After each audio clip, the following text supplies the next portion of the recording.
I never fucked anybody over in my life. Didn't have it coming to me. You got that? All I have in this world is my balls and my word. And I don't break them for no one. You understand? I'm sorry, Dave. I'm afraid I can't do that.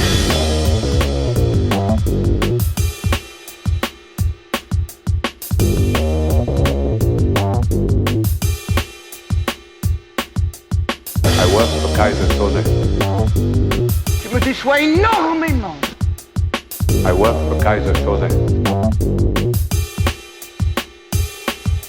Je suis colère, les enfants, je suis colère. Hey there, everyone. Welcome to Admit One, your movie ticket. I'm Jim. Thanks for joining us today. There's not going to be a real movie review today. What it is an interview with a director. So every year I like to go to the Phoenix Film Festival here. It's one of my favorite things to do. And I was on the last day. I had the last ticket to my last showing movie, which was Found Footage 3D. And when I was just kind of tooling around Twitter, I noticed people also talking about this movie called Tonight She Comes. And I was looking at it. It seemed kind of interesting. It wasn't on the original schedule when I was getting my first run of tickets. So I looked it up and I saw that it was playing right after Found Footage. So right before I went in for Found Footage, I went and got a ticket for this, not knowing exactly what I was getting into. The description of this movie is very generic. It's a horror movie and it makes it seem like any other cabin in the woods type horror movie, but it is anything but. The entire movie I was thinking, what the fuck is going on here? And that is a complete compliment towards the movie. If you dig Beyond the Gates, you'll probably dig this one too. It also features the same composer, so the music in this is really great. There's a lot of great practical effects. So if you're into that kind of indie practical effect horror movie type genre, I guess, then this is probably going to be up your alley. I had an opportunity to interview the director, Matt Stuertz. Now, interviewing is not my favorite thing to do, but after seeing this, he kind of sort of reached out to me on Twitter, and then I asked him, if he wanted to talk about this, because it is one of the most interesting movies I've ever seen, just because there's so much going on. At first, you think it's this typical like I said, cabin in the woods type movie, and then it goes into this almost It Follows type movie with an entity that's stalking these people, and then it goes from there. I don't want to spoil much, and neither does he in the interview, as you'll see, but without further ado, let's get into the interview. All right, everyone, we're joined here today by Matt Stuertz. Say hello, Matt. Hey, hello. So, let me ask you, I want to wind the clocks back a little before we get into your movie. How did you get into filmmaking? Oh, man. Interesting question. I guess, there was a long period of time where I just, watched movies like everyone else, was super into watching things. And it was sort of like in college when I think I was just like watching Tarantino films just like nonstop for whatever reason. And I was just like, this would be fun to do. And sort of as simple as that, I was just like, all right, bought a camcorder, started making stupid little short films and stuff like that, which slowly got a little bit better and better. And then I was like, all right, let's do a feature. So I don't know. It's kind of just like, I guess, a natural progression from like really bad shorts to okay shorts to like some pretty fun shorts. A few failed feature attempts, and then my first feature, which was like a little found footage film called Rewind that I did a few years ago, and then like, all right, let's just do a full-blown slasher film. Which is Tonight She Comes, correct? Yes. And then, so can you tell me a little bit about Tonight She Comes then? Yeah, so Tonight She Comes, I've had that title in my brain for quite some time. It sort of went through like a few different iterations of like, originally it was kind of a lot more sci-fi, and I just always thought it was kind of like a sexy, fun title. And sort of, I don't know, one day this idea for what the movie is now just like hit me. Kind of started writing some things out, then sat on it for a while, and then there's an interesting time where I was like, all right, I got to finish that script. And like, I looked at it and I was like, oh, this script sucks. And so I really liked the idea, and I just thought the actual script was terrible. So I was like, all right, I think I can do this, but make it good. And I just took like a week and just wrote the entire film. Spent a lot more time rewriting it, but yeah. And so essentially, like, the idea for the film is like, I just wanted to take everything I loved about like 80s slashers, sort of like 70s and 80s kind of satanic type of movies, even like House of the Devil, while not a 70s or 80s film, was a pretty huge influence too, just to kind of like take that style of film and do it in a totally different style. Mm-hmm. So yeah, just to kind of take like a very serious, like, you know, satanic panic sort of film, and then throw it into kind of a goofy slasher film, and just kind of mash those two things together. So you mentioned that 80s slasher films were kind of like inspiration for this, and I feel like the score really played into that. Was that your idea or the composer's idea, or kind of like a joint venture on that? Or it was definitely a bit of both. Like I knew from like before I even wrote a single word that it was going to be like a heavy synth score. But then it was actually not until the film was completely shot that I contacted Wojciech Golczewski, who is the composer, and he's done films like We Are Still Here and Beyond the Gates, which came out recently as well. And I don't know, I sort of had in mind just like a very like just totally 80s score, like almost exactly like what you would find in like Friday the 13th or Halloween, or, you know, something like that. And he wanted to go a little bit more experimental with it. So I think, yeah, definitely a mix of both. But like when he first started sending me music, I was like, whoa, this is not what I was thinking at all. But it's pretty awesome. And like, I feel like and he even has said this too, like sort of gave him a lot of freedom to just come up with like something that he thought was cool. And then I would sort of work it in. I don't know. We had an interesting relationship with like how the score was put into the movie, but it was a lot of fun for me. That's funny. I swear, like, I love when I'm watching movies and I'm like thinking things, and then the filmmaker like confirms those thoughts. Like you mentioned Halloween. I'm like, that's what popped into my head was like a John Carpenter score. Or you mentioned Beyond the Gates. Oh, totally, yeah. You mentioned Beyond the Gates, which I just watched recently. Cool, yeah. I got to hear a little bit of the Beyond the Gates score before I had like heard any of the score for my film, so I was like, this is cool.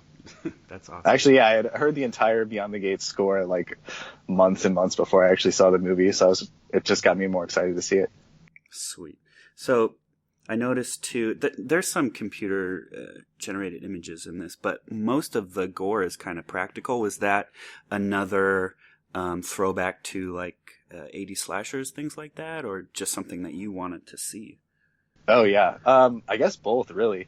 I mean, it's just always obviously more fun to see practical effects than CG stuff. So I wanted to keep it as little, like, there's some stuff that it's just pretty much impossible to do practically that was in there without spending like insane amounts of money. So obviously there's a little bit of CG in there, but yeah, definitely when I was talking with the person and like the team that did the effects, I don't know, it was even kind of crazy. Like I was telling them like, okay, I want this to happen, and some of the like other people on the crew were just like, I don't even know if that's gonna be possible. But then this girl Shay Bradley, who's sort of like the FX lead for the film, she's just like, yeah, we can do that. Don't worry about it.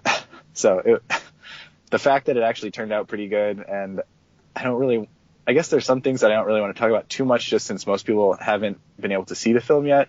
Sure. But I will say there are some of the effects, especially towards the end, that I've had like questions in like an audience Q&A where they were like, what was the percentage of this that was actually real versus a prosthetic? And I was like, that's cool to hear, because for certain bits it's 100% prosthetic. So it's cool to hear that it like turned out pretty effectively. Like the very end is what you're talking about. Yeah, exactly. And for, like he said, he doesn't want to give away too much, but I will say that the main demon, is it a demon? Yeah, it's basically like a demonic entity inside a human body. That's what I figured. But yeah, it's totally fair to call it like a demon. So it is nude the entire time. Yes, this is definitely true. So I have two questions for that. Was there ever a version of this where she wasn't nude? No, that was an all. So that's my Terminator reference right there. Nice. But it's just as if Arnold came down and he just never bothered to get clothes. So yeah, this is a more, it's a demon, not a robot. So it's like the thought process of like, okay, I got to blend in just never occurs to her. And so how do you approach an actress like that? I find it best, I guess, to just like be very upfront with it. And I feel like that's like the least creepy way to go about it too. It's just, so pretty much in the first like contact I had with her, which I actually found her on a modeling site. And then she's a pretty good friend now. So it's cool that like everything worked out well. But, yeah, I was just like, what do you think about playing this role? There's really not very many lines. And also you're going to be naked the entire movie. And, it's on a modeling site. So it's like, of course it says that she does nude modeling. So it's like, okay, so I kind of have an idea that she'd probably be down for it.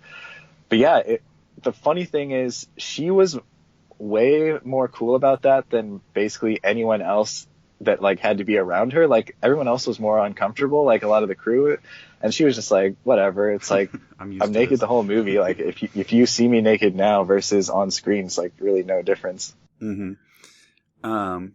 Did you shoot that in the summertime, wintertime? Was it cold at all, or? It was extremely cold for a lot of it, unfortunately. Yeah, we shot it in November and December in Missouri. So there are definitely a few days where like we couldn't even shoot outside until the frost had melted off the ground just to keep it.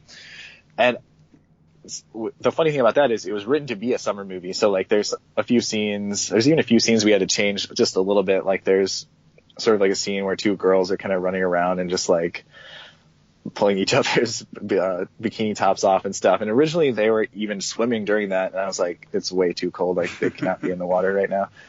But yeah, that was the thing where it was like, I felt really bad for Dal, the actress who played the girl, that she had to be naked when it's like 30 degrees out and colder. And it's just, it's like 4 in the morning and very cold.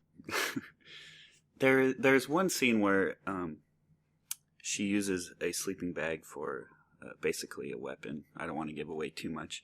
But what popped into my head there was Jason X. Have you ever seen that? Yeah. Oh, yeah. Was that an inspiration to that, or did that just happen to be coincidental? Because basically the same thing happened. It's definitely not coincidental. And my hope even is that once you see the sleeping bag, because it's basically even the same color of sleeping bag. So my hope is that as soon as you see that sleeping bag, you're like, well, I know what's going to happen here. Because so it's actually my Friday 7 homage, just because like I don't know how familiar you are with like the whole franchise, but the deleted scenes that unfortunately are in like terrible VHS quality now are just so fun on that movie that I was like, all right, I'm going to do my version of the scene that got cut out of this film. Nice. Or it got extremely truncated to a death that's like 3 seconds instead of like 30 seconds. So I just have a few questions left that kind of close this out. My Sure. interviews are usually short, but is there anything else you want to talk about this movie before I get into those? I guess I would just say like right now, since anyone that's listening that hasn't had a chance to check it out yet, totally search around for Wojciech Golczewski, and since his name is not the easiest name to spell, just find him via Beyond the Gates or like on the IMDb for my film, and just check out some of his music. And I feel like if you dig, because there's a few tracks from the film that he's thrown up, and like we released like a little vinyl single, and those tracks are online too. So I would just say go check that stuff out, and if at all you're like, okay, this sounds pretty cool, then I think you will like what this film has to offer. Awesome. I saw this at the Phoenix Film Festival, but where can people watch this? Is there plans for like a VOD release or anything like that? Yeah, hopefully. I unfortunately can't really talk about too much yet. but we're sort of like in negotiations and like talking to people about the like VOD, Blu-ray, DVD, etc. release, which hopefully for most territories around the world that'll be this year. Some will definitely be this year. Hopefully just about everywhere you'll be able to see it this year.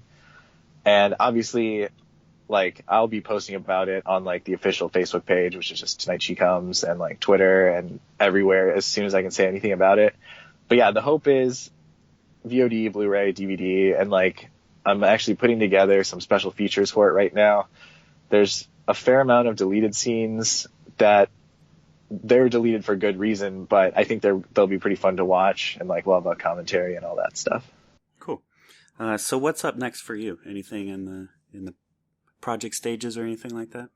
Yeah, there are. So I'm in the final stages of finishing up a script right now that is pretty much going to be my top priority to, get funding for and get this made as soon as I can in terms of things that I'm directing. And it's, I don't want to talk about too much yet, but it's right now it's about, the screenplay is like double the length of Tonight She Comes. So this thing's kind of crazy. It's like, it's sort of my version of like a horror Western epic, but set in the 70s and kind of a creature feature as well. So it's a little bit nuts. What I kind of like to say to people that have seen Tonight She Comes is like, if you thought Tonight She Comes was kind of crazy, this is like 10 times crazier. So it's pretty like out there. There's 100% multiple kills and things that happen in this film that, to my knowledge, have never before been seen. And of course, like planning to shoot it as practically as possible too. But yeah, then in addition to that, I'm going to be shooting a couple films this year as well, just like as a DP or co-DP. And pretty stoked about that. But unfortunately, like some of them don't even have titles yet, so I can't really promote them too much. But yeah, I would say check out my Twitter, which is just my name, Matt Stuertz. And like as soon as I can say anything about any of these movies, I will, because I'm like really excited about all of them. Well, I will definitely be first in line for your creature feature. So, besides what you just mentioned, is there anything else you want to promote or anything? Oh man, I guess nothing too much. Well, actually, no, I should go back on that. As far as things that you actually can check out right now, I would say if you have Amazon Prime, you can watch my found footage film Rewind, which is just RWD, which we abbreviated, and I'll probably never make that mistake again because it's really annoying to have to explain to people. But yeah, it's just this low budget found footage time travel film, and it's pretty much a 180 from Tonight She Comes, so it's just a totally different kind of thing, but I think it's pretty fun. So if you hate found footage films, you'll hate it for sure. But I feel like if you like, my thought going into this was like I'm a fan of the found footage films that feel like super DIY and just like, okay, they didn't spend like millions of dollars on a found footage film. So yeah, so if you can get into low budget found footage, I think it's pretty fun. Well, I just added it to my queue, so there you go. Yes. All right, well, Matt, thanks for joining us today.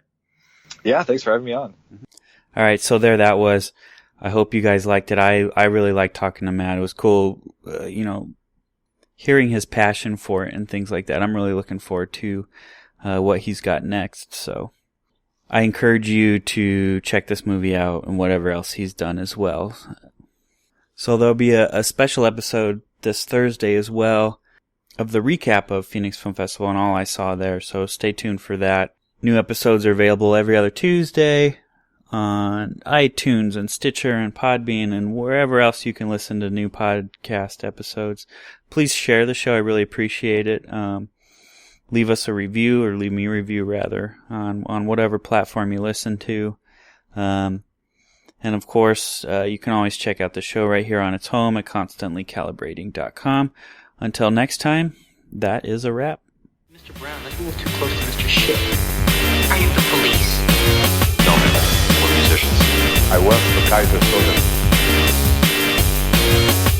But this way, no! I work for Kaiser Soze.